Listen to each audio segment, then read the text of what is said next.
Hey, I'm gonna watch this video now.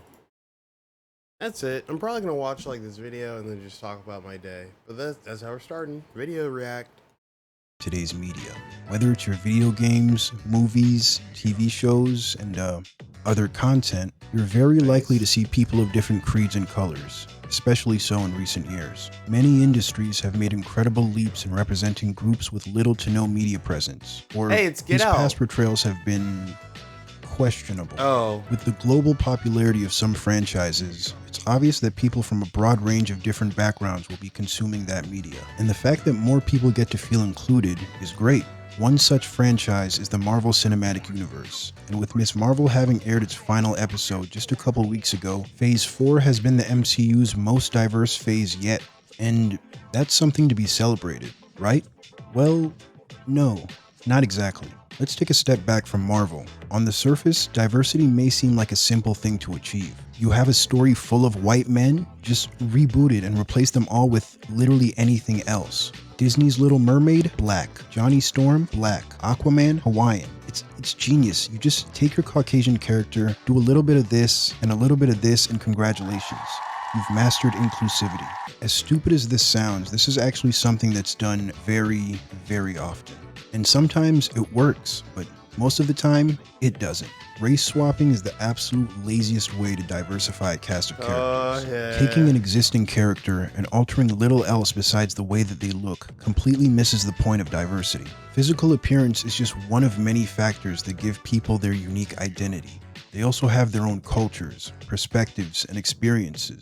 I don't care if the Slayer from Doom is white, black, or fucking purple. He's still not going to be relatable. id Software could announce tomorrow that for their next game, they're going to make Doom Guy look like Idris Elba. I wouldn't give two shits. Ripping and tearing through an onslaught of demons from hell is hardly what I would call the black experience. A character that was originally fair-skinned, effectively being given an alternate minority palette swap is nothing groundbreaking. It blows my mind when a minority actor is given the role of a white character and people gas up the film or showrunners for doing the bare minimum. Wouldn't it have been infinitely better if they had created an entirely new character who is a minority with their own backstory that better resonates with that demographic? Back in 2010, with The I don't Amazing know how I Spider-Man feel still in about production, this. there was a I need backup. I need backup. Someone online that's smarter than me. Hmm. 1 second.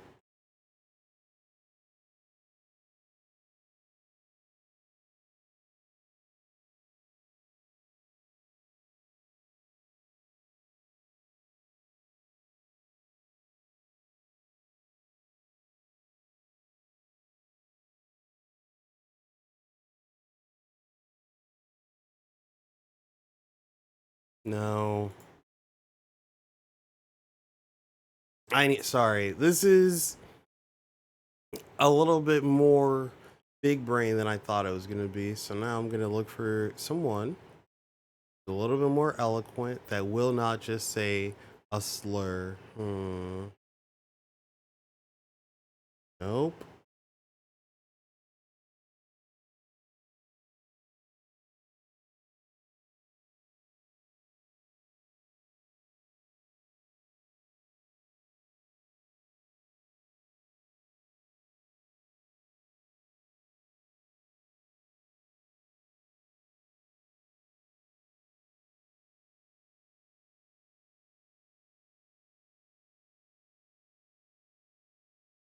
Yeah, I got nothing. Damn, all my peoples are offline right now.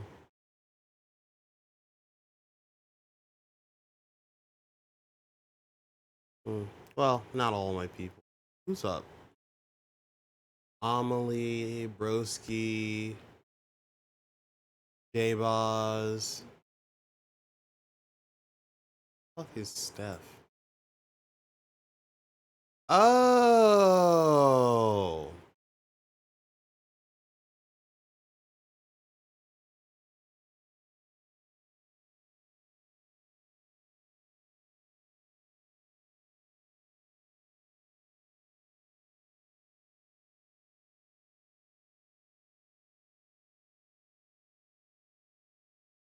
Yeah, no one. Oh,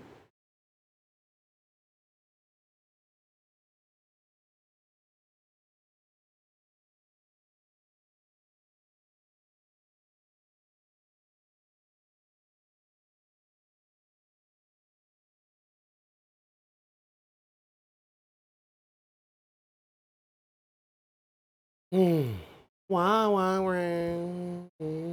A bit of an online movement to cast actor Donald Glover for the role of Peter Parker.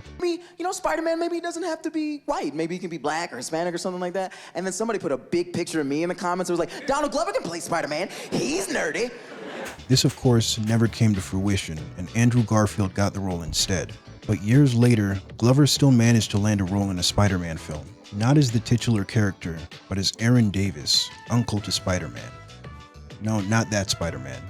This one. Like, what's up, danger? Like, what's up, danger? We still got our black Spider-Man, but he's not just Peter Parker, but black. Miles is his own character, yet is still undeniably Spider-Man. Both the Spider-Verse and Insomniac renditions of the character do an excellent job of giving Miles his own identity, while still maintaining all of the elements that make a great Spider-Man story. The movie did so much. Miles Morales comes to be all boring. Characters boring. Having really going for it. All the stuff you like about Miles Morales that you character, like how he's cool, like all the cool stuff about Miles Morales comes from, honestly. Much like Miles, Kamala Khan is a character that's derivative of an older existing superhero, Carol Danvers. I'll be comparing these two characters and talking about what Disney's latest Marvel series does right and what it does horribly wrong.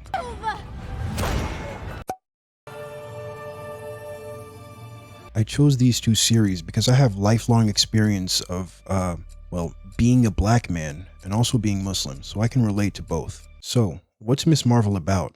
Marvel Studios' Miss Marvel is an original series that introduces Kamala Khan, a Muslim. Oh no. We're not even a single sentence into the description, and Disney has already notified us that Kamala is in fact a Muslim American girl, which is a major selling point of the show, which is fine, but the fact that it's so front and center calls into question Marvel's intent with the series. Like, imagine if her being a Muslim is a big part of her character. What the fuck? It's like her family. Like, for some characters, their religion isn't important, but for others, it is. Kamala, her religion is unironically like a part of her story, just like it is for fucking Matt Murdock, just like it is for fucking Ben Grimm sometimes.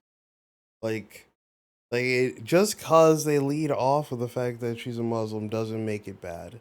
Honestly, it doesn't mean that it's like, oh, we're going for that Muslim demographic. I mean, obviously they are. It's a big evil corporation, but that doesn't mean that fucking Kamala is just bad, or that them leading off is just bad. But maybe he has some other shit to say, you know? if Spider-Verse had opened up with, "My name is Miles Morales, and I am a nigga," before their race. That would be hype. Wait. Wait. Yeah, that's great. Yeah, it lets you know exactly who he is. If he says, and I'm a bloop, I'm not going to say it. I could. I'm allowed to, by God, but I'm not going to say it. Religion, or gender, any good character should first be, a character. Of course, their background will define certain aspects of their life, but it shouldn't be the extent of their personality. The concept of show, don't tell is nothing new, and it really goes a long way when introducing you to a new character.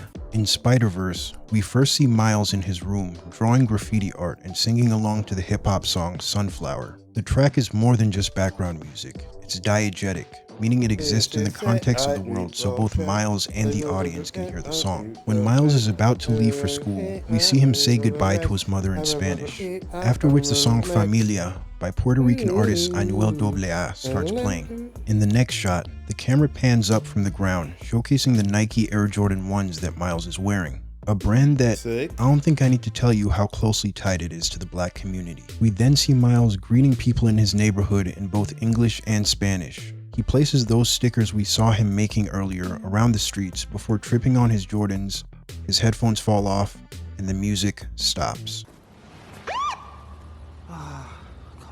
In just under 2 minutes, we've learned so much about Miles' personality and multi-ethnic heritage, and absolutely none of it had to be directly told to us. A lot of the same characterization is present in Insomniac's 2020 video game. He doesn't go around telling everybody, "I'm biracial." He doesn't have to.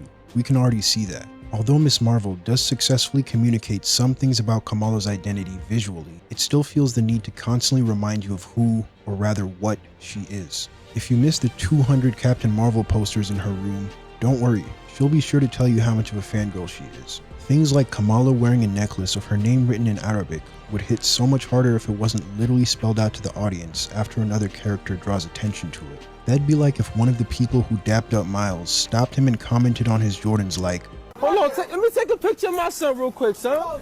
Hold on, B. Hold on, yeah. Look at the fucking drip. Yeah." Rather than feeling like a superhero who just happens to be a Muslim Pakistani girl, I Kamala would and several love- other recent MCU characters. Again, I would love that though. If they stopped and someone was like, hey, yo, Miles, fit check. And he's just like, the Jordan 1s? Oh, fuck, bro. That'd be sick. That'd be a great moment. But like, I gotta get it. It can't feel pandering, but I don't know, man. I don't know, man. I don't know. People aren't used to this. That was down their throats until they're just like, we get it. End up feeling like Part of the last true religion, according to Andrew Tate. We get it. little more than hollow self-inserts for whichever group they're meant to represent. Drawing attention to a character's diversity in this ham-fisted manner leads to incredibly unnatural lines of dialogue, such as, And let's be honest, it's not really the brown girls from Jersey City who saved the world. "Yo, deadass on God, B. It's not really the New York niggas who be saving the world and shit." In terms of accurately portraying Muslim Americans, I'd say the show actually does a great job. It presents See, this is the kind of representation I've been looking for, right? Where are all the black guys saying dead ass? Hey, yo. Hey, yo, we saw that motherfucker Doc Ock at the local bodega. Word? Hey, let's roll up on that bitch. Take his shoes. a ton of scenarios unique to that demographic that me, and I'm sure countless gonna other make 'em Muslims walk strongly home, bro. related to. It's undoubtedly the strongest aspect of the show, and it was really enjoyable whenever I could point to my screen and go, I understood that reference. but beyond that, what else does Ms. Marvel Also, offer? I have never been to New York. Yeah, that's about it. Like I said earlier, Kamala doesn't really have much going on besides Muslim Pakistani girl with superhero obsession. Her origin story is receiving a bangle in the mail from her grandmother, and her conflict is strict parents? I mean, even that isn't enough to hold her back, because after lying to them repeatedly, sneaking out and keeping secrets, all it takes is to show them that she has superpowers, and the mother that was so against Kamala putting on a skin-tight superhero suit gives her her very own skin-tight superhero suit. You're not going to dress up like all those other girls in skimpy outfits. That is not you. This feels a bit more like you, They cheer from the sidelines when their daughter is being barraged by bullets as if they're watching a football game. Which brings us to the villain. The primary antagonist isn't established until... Man, I watched the whole show and I still don't know. The clandestines are a group of beings from another world introduced in episode 3, but they get murked off by episode 5. Their leader Najma has a change of heart when Kamala tells her to stop doing bad things, and she's like, You're right. damn, Kamala should have had Naruto posters in her room instead, because that talk no jutsu is immaculate. The Yeah, clandestines good are job. then replaced by generic law enforcement agency 57, not to be confused with generic law enforcement agency 56 from WandaVision. And Bruno? We don't talk about Bruno. It's not unusual for side characters to be underdeveloped, but it genuinely feels like Bruno solely exists so Kamala can have her own guy in the That chair. sucks. She has a question, he has an answer. And if he doesn't, he'll magically find one off screen. Why? Because he's the genius high school student who got into Caltech. Or, more accurately, because the plot demands convenient exposition. Bruno is also one of 3 love interests for Kamala, because one just wasn't enough for a 6-episode miniseries. The story is nothing to write home about. When I told a friend of mine that I was watching Miss Marvel, he asked me how the show was, and I was nice enough to create this intricate diagram for him so he wouldn't mess up the watch order. If you That's right. are not the intended demographic for Miss Marvel, there is absolutely nothing for you here, which is fine. Not everything has to appeal to everyone, but even I myself, as part of that demographic, believe that beyond all the hashtag relatable references, there's little substance to the story. But I don't can't know deny why. the power that I literally don't know why they didn't just give her stretching powers, though. That's probably one of the biggest mistakes TP. representing a minority group has. When I first saw Black Panther in theaters and heard my native tongue being spoken in a Hollywood film, I lost my shit. It was a surreal experience that I never in a million years would have imagined happening. But once the dust settled and the rose-tinted glasses came off, I just found myself wishing that the movie that scene was attached to had a better narrative. Being represented is one thing, being well represented is another. Setting the bar at just including XYZ group leads to garbage like this. Snowflake and Safe Space are the twins, and their names are very similar to screen time. We're taking it back. Snowflake and Safe Space could have been fine. Honestly, if Snowflake and Safe Space came out in 2022, I think that they would have been more well received because people would have been like, "Oh, this has to be a joke." Cause damn. It's this idea that these are terms that get thrown around on the internet that they don't see as derogatory, to take those words and kind of wear them as badges of honor. Snowflake is non-binary and goes by they, them. Snowflake has the power to generate individual crystallized snowflake-shaped shurikens. Companies becoming more inclusive does not guarantee that it's in good faith. At the end of the day, like a drunk teenager on prom night, they just want to get into your pants, more specifically, your wallets. Money has always been the primary motivator for diversity with major corporations. That's not to say that good-intentioned individuals can't make terrible pieces of media. They certainly can, but more times than not, they don't give a shit about me or you. We're just another demographic to hit, a quota to be met. I couldn't help but laugh when I first saw Not more often than not, every time. Even well-intentioned ones. Come on. the Eternals. This alien race created off-planet Earth have a black, Korean, Scottish, Pakistani, Chinese, British, young redheaded, and Mexican person among them. On top of that, Marvel was like, you mean to tell me we can knock out our first deaf and first gay superhero in the same shitty film? Yeah, let me get one of each. I'm sure both groups were very pleased to be seen in one of the worst performing and most critically panned films in the franchise. Giving these 10 diverse central characters meaningful arcs in the film's 150-minute runtime was never the goal. They're not characters, they're tokens who exist solely for the purpose of diversity. And that alone does not protect the movie from criticism. No, please. Let's have you not don't seen understand. it. This is all I have. I'm nothing without this. Diversity.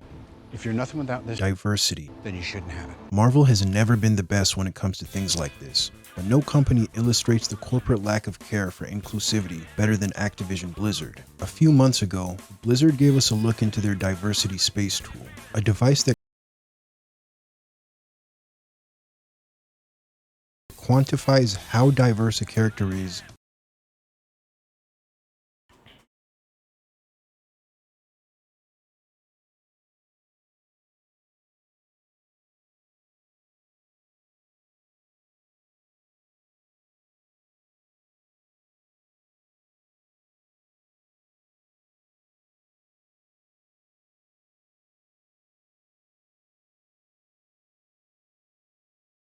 What the fuck?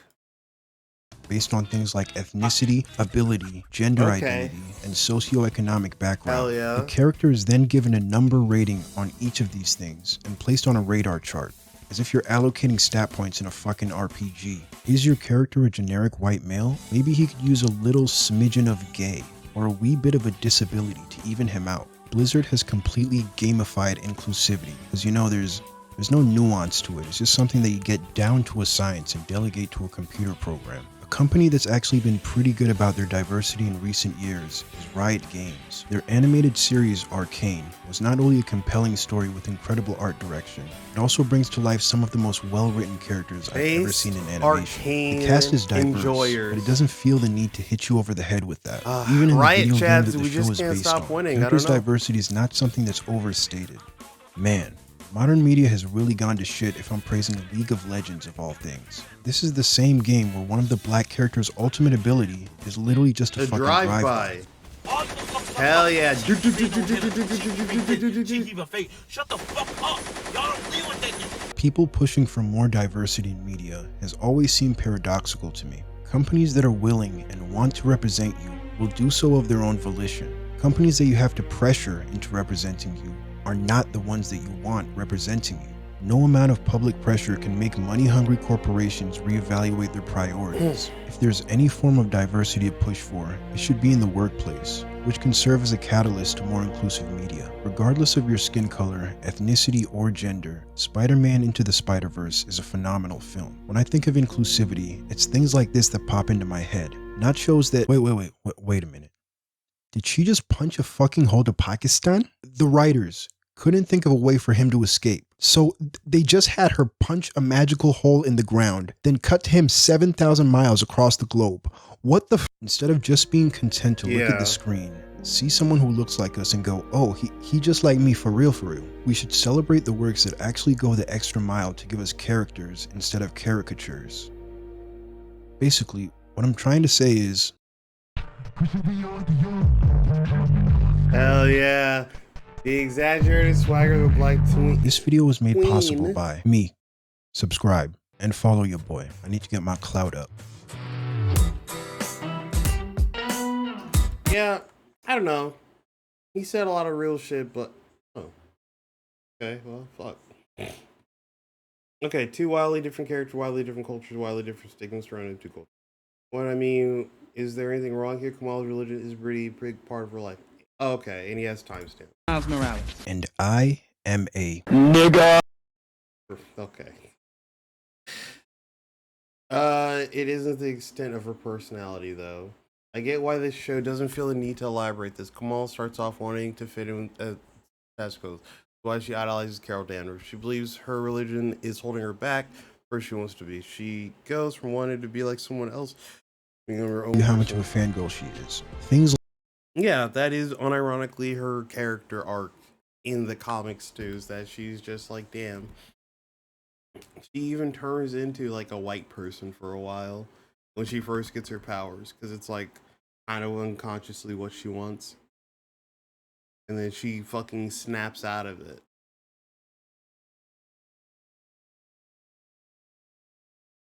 This necklace is actually relevant to her identity as Miss Marvel. I don't know. I haven't watched it. Those audience can't read Arabic, let alone know this that is spelling out her name. Heck, I didn't even know it read from right to left. Do Miles Jordans have any relevance? No, that's what I thought. I mean, kind of. No, but that doesn't matter. Let me take a picture of my son real quick, son. Hold on, B. Hold on, yeah. Yeah, that's cool though. Something like someone doesn't know Miss Marvel at all. said earlier, Kamala doesn't really have much going on besides Muslim Pakistani girl with superhero obsession. No, she's terminally. I will say this, at least in the comics, I have not watched the show. She's essentially someone who's just terminally online. She's like a terminally online fucking high school kid. That is good. Wants to, and you know, is obsessed with superheroes. Yeah, but she just wants to do good, and part of that is like because of her religious background. And again, out of okay. Her conflict primarily her need to know who she is to learn how to fit in. That's my read of it. You can probably find my notes. Have it fast. Rebellious like her daughter. She disliked Nightlight not because she saved someone, because Nightlight Kamala felt as though they were trying to be someone else. This is why Kamala almost failed to save the shoe thief. The superhero gig get to her head. Not to mention also putting the local mosque under scrutiny. My guy, the suit is a mix of dollar keys and a burkini, two traditional garments of Pakistani clothing. Oh yeah, her costume. Yep. I was gonna say, I mean, don't people just fucking wear that? Good point. Dude, smart people exist. We get it. You're not that smart. Man's Fucking convenient chill. exposition. Bruno is also one of 3 love interests for Kamal.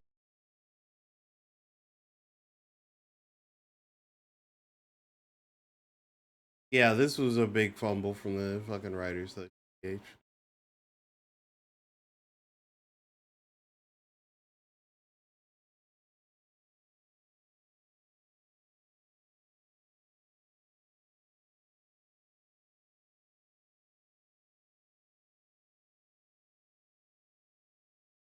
And first off, I'd point out that you trying to educate someone born into a life that is a combination of these okay, wildly different stigmas surrounding.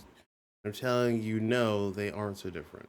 What is wild to me is the amount of confidence you have in your ignorance. Cultures do not exist independent of each. They can and do overlap. Minority groups especially relate heavily with other minorities. I wish this were true more often.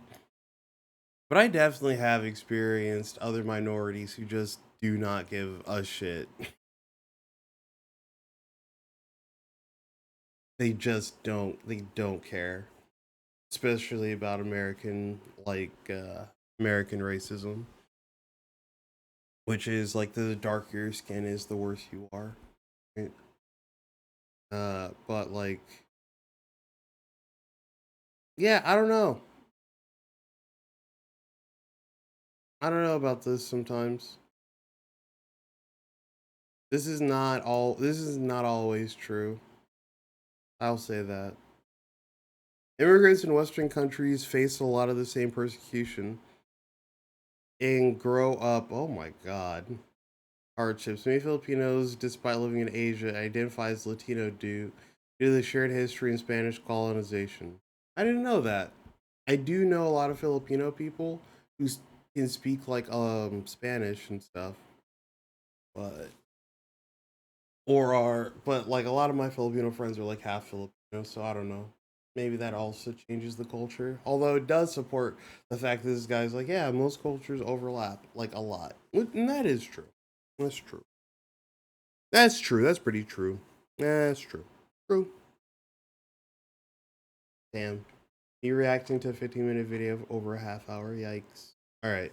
Thank you for telling me the religion is a pretty big part of my life. Okay. Arguing, blah, blah, blah. You know what? You guys can fucking read this. You pause the video. Then I'm going to throw this on YouTube. That's actually the only place where you could be watching it. All right. And then this.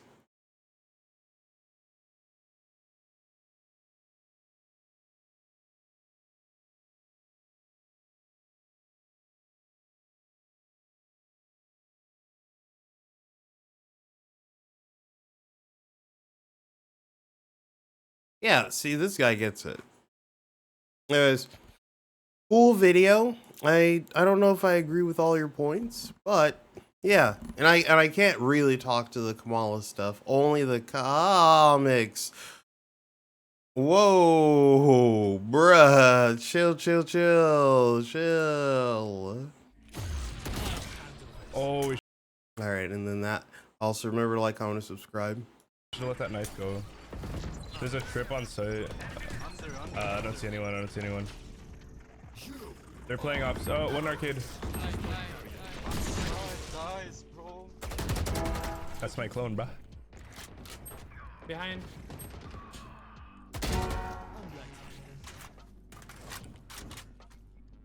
Can't use